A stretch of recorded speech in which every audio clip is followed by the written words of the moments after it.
guys, I have decided that I wanted to do something a little different. I am a really big true crime fan. I listen to a lot of podcasts. I follow a lot of like news stories, Instagram feeds, a lot of stuff like that. And I'm just like, true crime is so very interesting and fascinating to me. So I decided to do like my own little thing on it, and I wanted to tell you guys about an unsolved case or solved case, about some type of murder or missing persons that has happened. And I want to do it in a fun way. I don't want to just sit here and tell you guys about the murder or the missing person or whatever conspiracy is going on.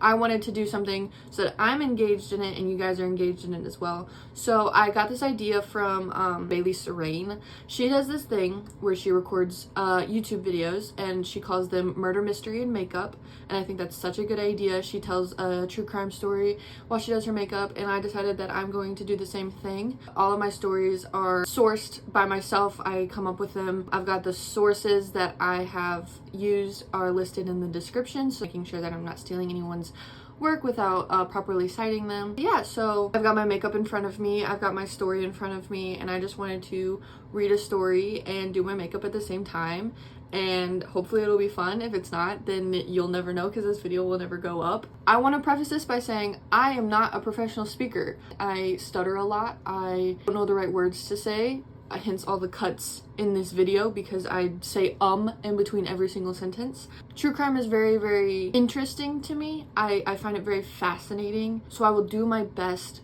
to try to keep these as sleek as possible. My story's already written out and everything, so hopefully that'll go a lot smoother. I also want to say I am not a professional makeup artist. I just am a woman who loves to do makeup. A lot of my stuff is very old and used, so hopefully if I keep doing them they will hone in my makeup skills, so maybe I can get a little bit better. If the makeup look turns out shitty, that's not the point. The point is the story. So yeah, it'll be fun. Yeah, so let's get into it. I have already washed my face and like cleansed it and everything. The story I have today is about a man by the name of Okie Albert Al Kite Jr.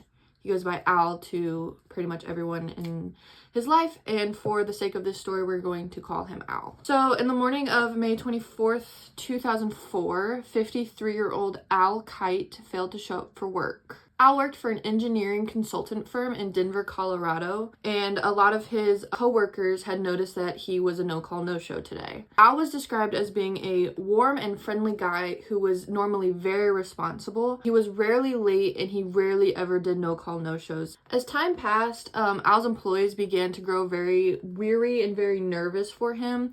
So a couple of his coworkers decided to try his cell phone to see if they can get a hold of him. Sadly, call after call, no one could get a hold of Al. So they decided to reach out to Al's emergency contact, who happened to be his sister, Barbara. However, Barbara did not live in Denver where Al was working. She lived about 1,000 miles away in Virginia. So after Barbara received the call that Al was not answering and he was a no-call, no-show for work, she decided to take it upon herself to try and contact Al. Sadly though, the same as his co-workers, Barbara could not get a hold of Al, and time after time he just would not answer the phone. She decided to do the next best thing, which was call the police department to ask for a welfare check on her brother. Later that afternoon, the Aurora Police Department showed up at Al's 2-story townhouse to perform the welfare check. The police arrived at the house, knocked on the door a couple times, and when there was no response, they grew fearful for Al's safety, so they made the decision to go ahead and enter. Inside, police would find that things are awfully normal in the house. There's not much disturbed. There's nothing really indicating that someone was injured or that someone was kidnapped or did anything with a struggle. So the last thing the police had to do was check the basement. In that basement is where they would make the horrifying discovery of finding Al. Now for a little backstory on Al. He was born Okie Albert Kite Jr. He was born on May 7th, 1951 in Nash County, North Carolina. He had an older sister named Barbara, and his mother passed away pretty early on in Al's life. Despite that early hardship, Al went on to be a pretty well-rounded young man. He grew up in a town called Halifax, North Carolina, where he attended Weldon High School. And for college, he didn't move too far away, about an hour south, to a place called Wilson, North Carolina, where he attended the Atlantic Christian College, where he majored in business administration. In 1971, Al began working for a company called Stone and Webster. It was a large engineering service company. He would end up working for this company for about 31 years. In 1976, Al would marry his high school friend named Gail Kay. She had a daughter from a previous marriage named Jolie,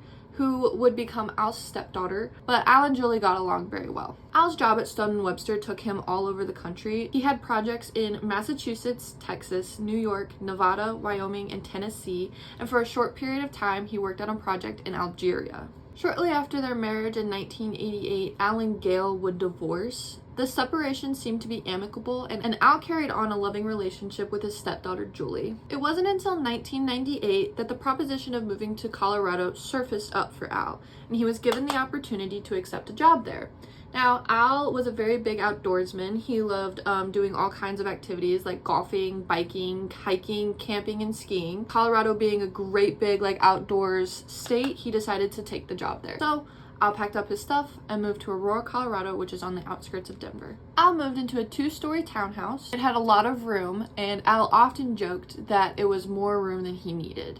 So at some point in the 2000s, he decided to finish the basement in the townhouse and rent it out to other tenants. Doing this would help Al pay the mortgage on the home, and it would fill up the empty space that he never used. Sadly, in 2002, Stone and Webster decided to downsize, and Al was let go. However, he was able to obtain employment again after a short time, began working for Carter Douglas, which is a consulting firm in Denver, Colorado. For the next couple of years, Al's life was pretty basic, casual. He had very few commitments, became known as a very helpful presence at work, and he was always willing to go the extra mile for anyone. It wasn't until 2004 that Al's life began to drastically change. In 2004, Al started dating a woman named Linda. Now, their relationship was very, very casual at first, but there was some rumor and talk about the fact that Al wanted to get more serious with Linda in the relationship. Now, earlier that same year in 2004, the tenant that was renting the basement of Al's townhouse had told Al that they were soon moving and would not be renewing their lease, and Al began looking for new potential renters. Now, one man responded to Al's advertisement for a roommate on May 19th, 2004. This man called himself Robert Cooper, and he wanted to move in almost immediately. He was willing to provide Al with a security deposit and first month's rent in order to make it happen as quickly as possible. Al had told his girlfriend Linda about this potential tenant, and he stated that he had just moved from the East Coast, had taken a job at Wells Fargo, and was temporarily staying at his sister's house, which is why he needed to find a new place to live. Linda has never seen this potential tenant. There were several instances where they were very close to seeing each other, but the potential renter had always found a way to avoid Linda at any cost. Al described Robert Cooper as being in his 40s, having dark, wavy hair. He stood about 5 feet 8 inches tall, and he weighed around 180 pounds. But the most unique thing about Robert Cooper was the fact that he walked with a limp, and he had a cane to help stabilize himself.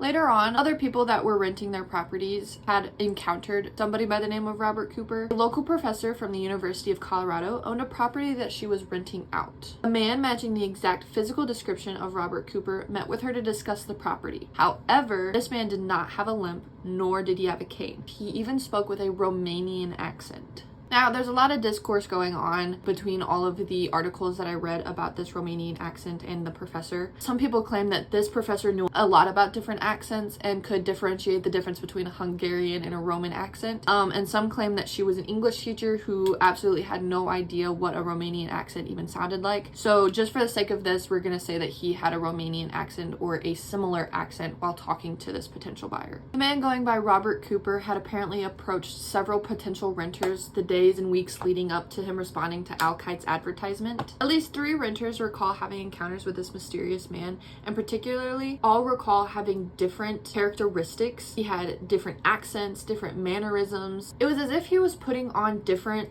personas or characters. Some people described him being in his mid-30s, while others described him as being in his mid to early 50s. In some cases, he had a cane, and others he did not. And in some cases, he had a very thick accent, while in others he rarely spoke or he had an American accent. At the time these strange incidences were occurring, Al Kite was totally unaware, and just a day or two after meeting Al Kite, the two reached an agreement to a security deposit. This man, Robert Cooper, would provide the first month's rent and would move in shortly. Now, on the morning of May 22nd, Al drove his girlfriend Linda to the airport. She was leaving on a week-long trip, and they had made plans to call each other when Linda had landed on her destination. At around 3:30, Linda had landed and gave Al a call. She told him that she had just landed, and Al seemed to be in a good mood on the other end of the phone. He told Linda that he had just fixed a pipe in the basement along with a neighbor and seemed to be having a productive Saturday. They wished each other a nice weekend and said their goodbyes. Sadly, that is the last time Linda would ever speak to Al. It was just 2 days later when Al's absence from work was noted. You know that Al's sister Barbara contacted the Aurora Police Department to request a welfare check. They entered the home after receiving no response for knocking. They took a quick glance around the home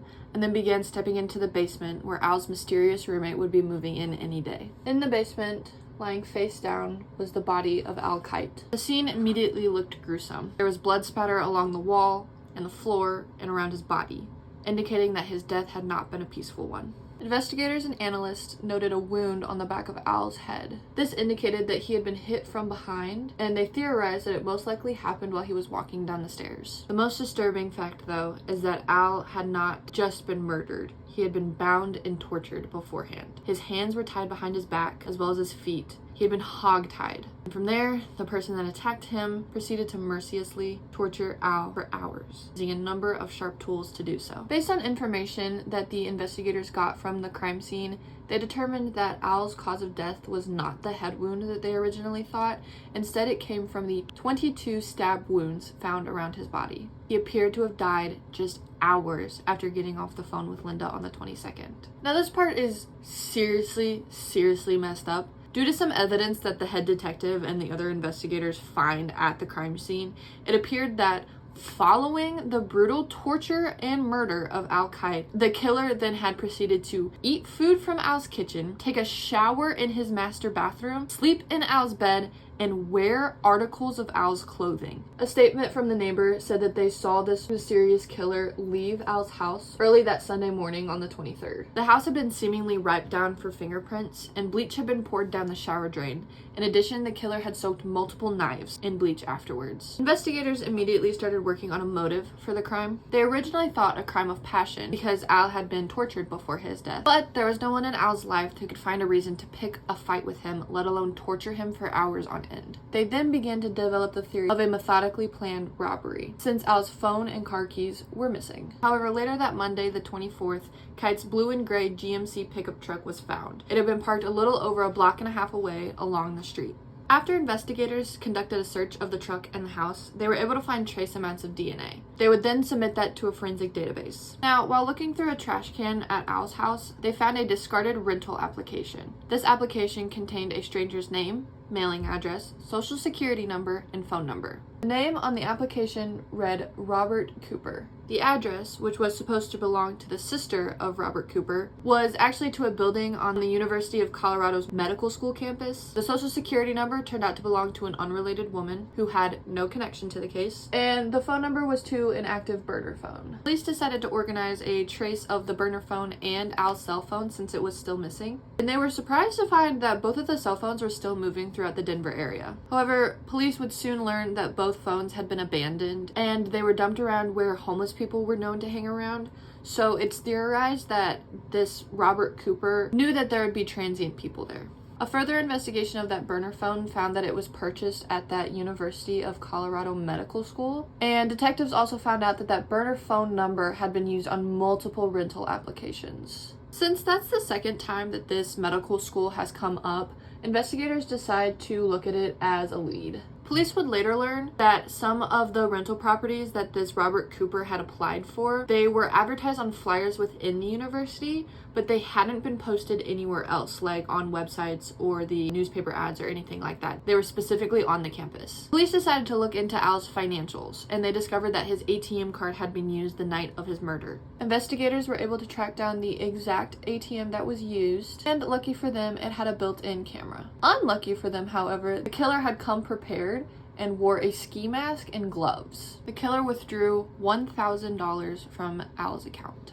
It's theorized that after the ATM, the killer then drove the truck to where it was later found by police, took the keys back home, and washed them and an assortment of other household items and knives in bleach. Investigators disregarded robbery as the potential motive due to the fact that the killer only withdrew $1,000 and didn't take anything of value from the home. In addition, the investigators believed that the torture of Al hadn't been done to obtain any information, making the torture obsessive and unnecessary. This information seemed to be a very, very terrifying explanation for the death of Al, because it meant that the killer had planned everything out in advance, and they had most likely committed the crime just for the sake of murdering someone. Police believe that the killer had targeted Al because he lived alone, and he didn't seem to have many friends or family in the area, and because of his kind nature, he was probably easy to take advantage of. Al's killer had likely come prepared to murder the man, and he made precautionary steps not to leave any trace of himself. Because of this planning, police had theorized that the killer had likely killed before. The methods used in this violent crime indicated that he might be some kind of methodical serial killer. Soon after Al Kite's murder, the police decided to put together a list of characteristics that were exhibited by this killer. Characteristics included: the killer may have been from the East Coast, he may have some connection to the banking industry, he may have been familiar with the University of Colorado Hospital in Denver, Colorado, and he may at one point have tried to become a police officer. Witnesses generally describe the suspect male as white, in his 40s or 50s, around 5'10", 170 to 180 pounds,